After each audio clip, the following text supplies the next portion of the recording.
Hello, my name is Mike Kreider. I'm principal at Southwestern Randolph Middle School. And each year I've had the opportunity at the end of the school year to speak with my 8th grade students one final time in their 8th grade recognition assembly. I always try to write a little speech for my 8th grade students, just something that I put together that's unique for each class that is specifically theirs to allow me one final chance to talk with them as their middle school principal. As we know, 2020 has been a very different year in a lot of ways. We've had things happen this year that we've never had to deal with before in regard to school closure and other items. And many of those things have deprived students as well as teachers and administrators and staff members of the opportunities that the last 60 days of a school year provide. One of the experiences that COVID attempted to take away from me was the ability to speak with my students one final time. But I'm not going to allow COVID to do that. Now, I had prepared a speech to give to my 8th graders at the recognition assembly. I was actually 2/3 of the way done with it, all the way back in February. So 2/3 of this has been written before school closure. I did add a few pieces afterward because I felt like they were appropriate for the situation at hand. So I am going to take the opportunity to speak to my students one final time as their middle school principal. And so I would like to take that opportunity now, and my speech is entitled, "I Want a New Present."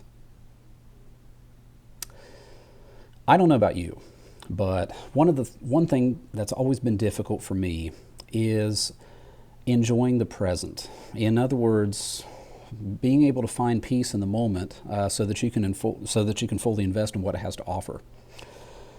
Let's face it, we are told on a consistent basis how we need to learn from the past, understand the mistakes we've made, and reflect on how we can learn from our past so that we can create a better now.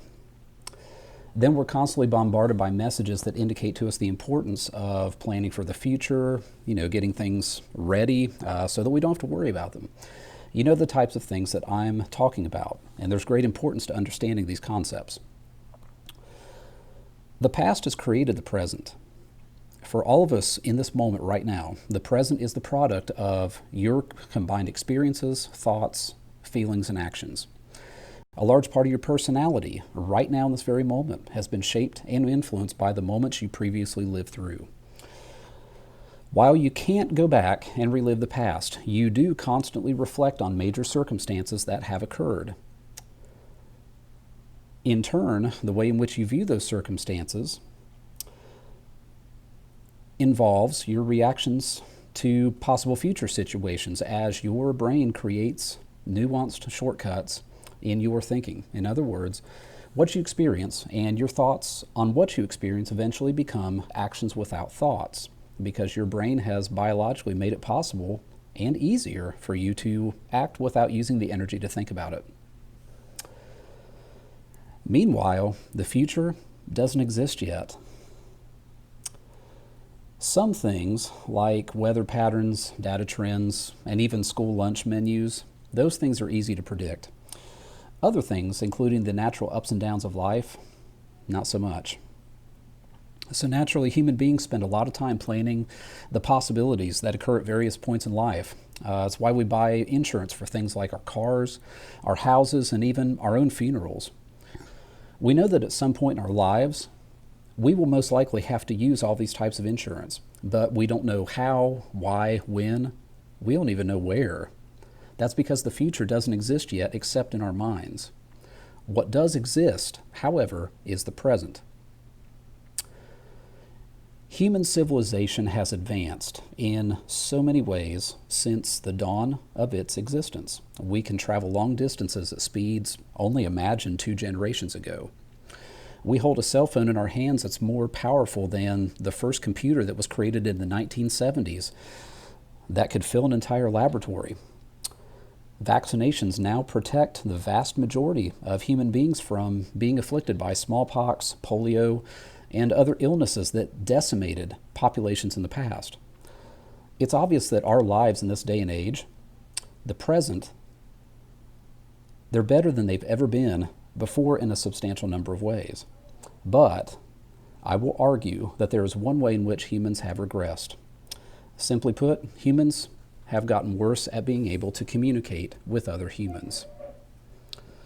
Now at this point, I see you wondering, okay, Mr. Kreider, you're talking about two totally different things, and I don't understand how these things connect. At least I hope you're wondering that, because it means you're listening and thinking. If you're not, you should have heard the first part of the speech. It was totally epic.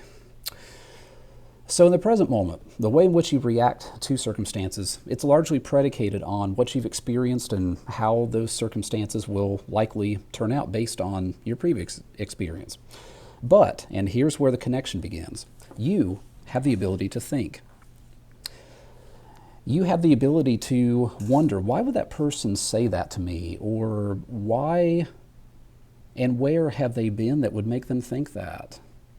So when experiences in the future involve other people, they also involve the ability to react differently, because you have the opportunity to communicate with that person or those people if you so choose. There are variables that make each situation you encounter in life unique, and having the ability to communicate with those people is primarily what allows someone to react more positively to these encounters. So the best illustration I can make here involves a man named Daryl Davis. He's got an amazing TED Talk on YouTube. He's an African-American musician who has spent a good portion of his life befriending various members of the Ku Klux Klan. One of these folks became his friend, and that's what the TED Talk is about. He befriended many people, and one of the things they would do is they would present him with their robe once they left the Klan as an artifact proving that they were no longer going to be a part of it.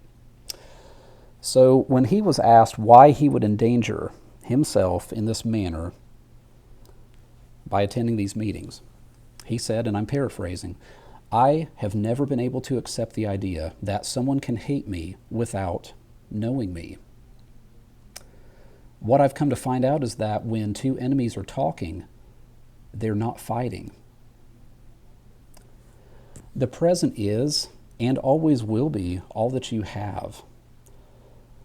Because while the past has a lot of bearing on how you may react to the present situation, the past does not define who you are. The present does that. Other people may label you or judge you based on your past actions, but it's your present that dictates the same behavior or a change in action and subsequent reaction. As long as you believe that you're in control of your present, you have the ability to do awesome things in life. Forgive me for stealing a line from Frozen 2, but I believe it was the King of the Trolls that suggested that when the future is unclear, all you can do is the next right thing. This is where I added on to my speech. I understand that the present right now in this very moment sucks. It's fine to admit that, because it does. I never thought that I would live in a world where March Madness would be canceled. Schools across the United States would be closed for months, and we would be fearful of a global pandemic that has no vaccine and has killed over 300,000 people worldwide.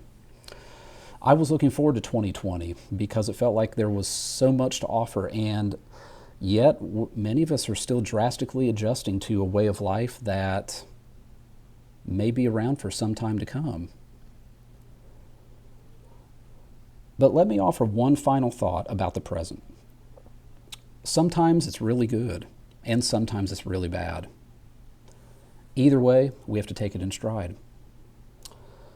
It's not your fault that the present is what it currently is. It's not your fault that you were deprived of the last quarter of 8th grade and forced to live through what feels like a poorly written and incredibly sad movie. In other words, the present is giving us conditions and circumstances that are completely out of your control. What is in your control, however, is how this shapes you as you continue to grow up and move on into high school and beyond. We have to admit that if nothing else, the present has forced us to evaluate some things about ourselves. And if you remember, I did say that we have gotten pretty good at being lousy at communicating with others face to face. When you are deprived of that opportunity altogether, that's when you realize how truly valuable it is. I can't tell you when, but I know that there will be a vaccine someday. This will likely come within the next year or so, but it's still uncertain at this time.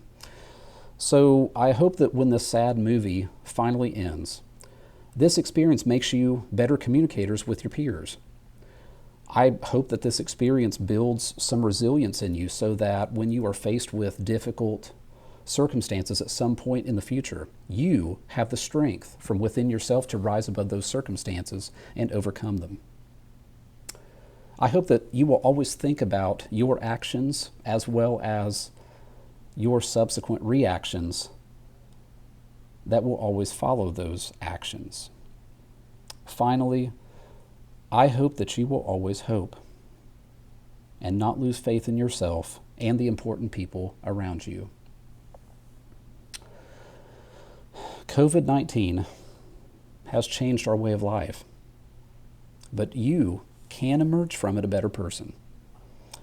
There is a Chinese proverb that says, when the wind blows, some choose to build a wall, others build windmills.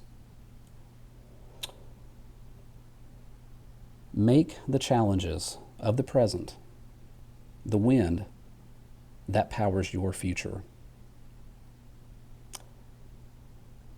I love you, I care about you, and I will be rooting for you every step of the way. Whether you like it or not, you will always be my students. Thank you, and best of luck.